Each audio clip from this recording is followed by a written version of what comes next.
जी नमस्कार दोस्तों, मैं एडवोकेट विजय कुमार राय आपका अपने यूट्यूब चैनल के माध्यम से हार्दिक स्वागत और अभिनंदन करता हूं।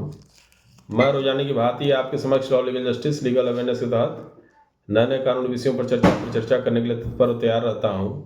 आज का जो विषय हमारा आपके समक्ष है बड़ा ही इंपॉर्टेंट, बड़ा ही महत्वपूर्ण विषय है, जिसमें दहेज का केस होने पर कोई भी पति सरकारी नियुक्ति से या सरकारी पद से उसको वंचित नहीं किया जा सकता।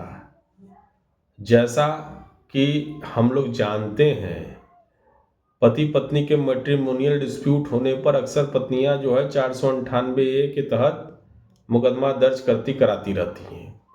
इसके अलावा डीवी का केस करेंगे, घरेलू हिंसा, इसके अलावा जो है मेंटेनेंस का केस करती रहती हैं।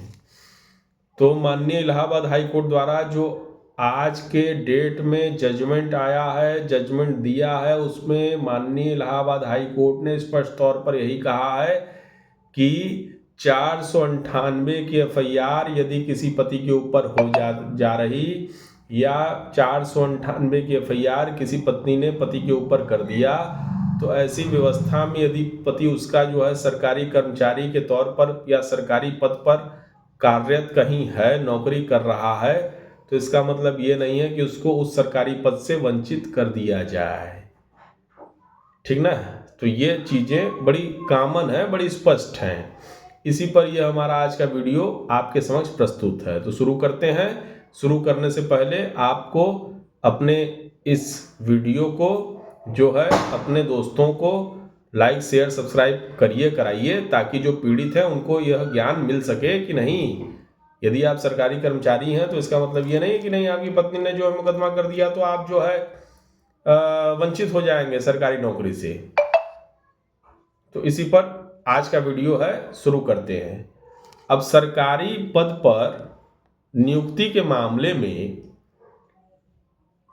विचार करते हुए माननीय इलाहाबाद हाई कोर्ट ने यह माना है कि केवल आपराधिक मामले में फंसाया जाना ही उम्मीदवार को खारिज करने का वास्तविक आधार नहीं बनता है।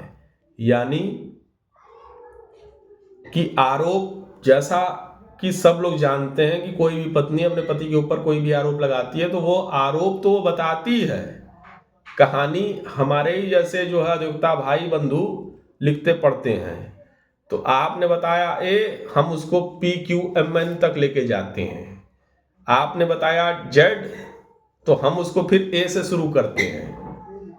तो समझिएगा इस बात को कि आप पत्नी हैं, आपने पति के ऊपर जो भी आरोप लगाए, आपने 10% बताया, लेकिन उसको मैं बढ़ा के 50% कर दूंगा, या हमारी तरह जो भाई बंधु हैं वो भी 50% तक करते हैं। तो यही कहना है कि माननीय इलाहाबाद हाई कोर्ट का कि जो भी आरोप लगते हैं मैट्रिमोनियल डिस्प्यूट में, तो उसमें अक्सर पत्नियां जो हैं वह गुमराह करने की बात, वह बढ़ा चढ़ा की बात करती रहती हैं। तो ऐसे मामलों में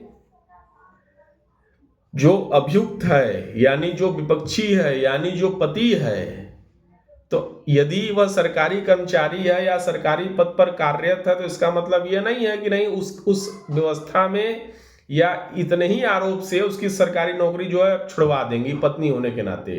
यह असंभव है, ऐसा नहीं होगा।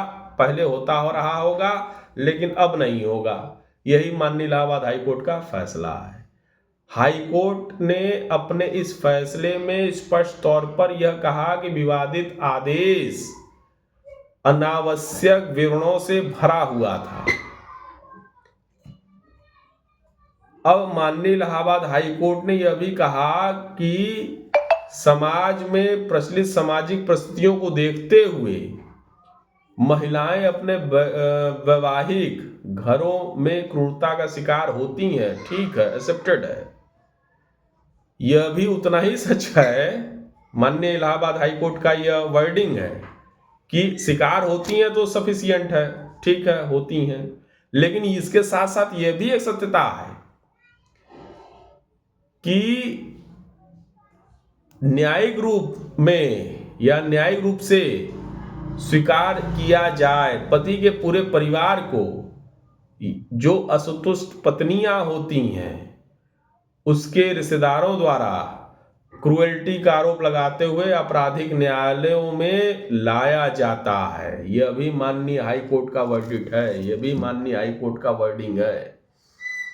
तो कुल मिला जुला के माननीय इलाहाबाद हाई कोर्ट द्वारा जो जजमेंट दिया गया उसमें यही कहा गया कि यदि कोई पत्नी अपने पति के ऊपर 498 का केस करती है या जो भी आरोप लगाती है, उस कंडीशन में उसका पति जो है वह सरकारी कर्मचारी की व्यवस्था में है या सरकारी पद पर कार्यरत है, तो ऐसी व्यवस्था में सिर्फ आरोप लगा देने मात्र से ही उसका पति दोषी नहीं हो जाएगा, उसके पति को सरकारी नौकरी से वंचित नहीं किया जाएगा। यह फैसला माननीय इलाहाबाद हाई कोर्ट का है और यह संपूर्ण तरीके से पतियों के पक्ष में है।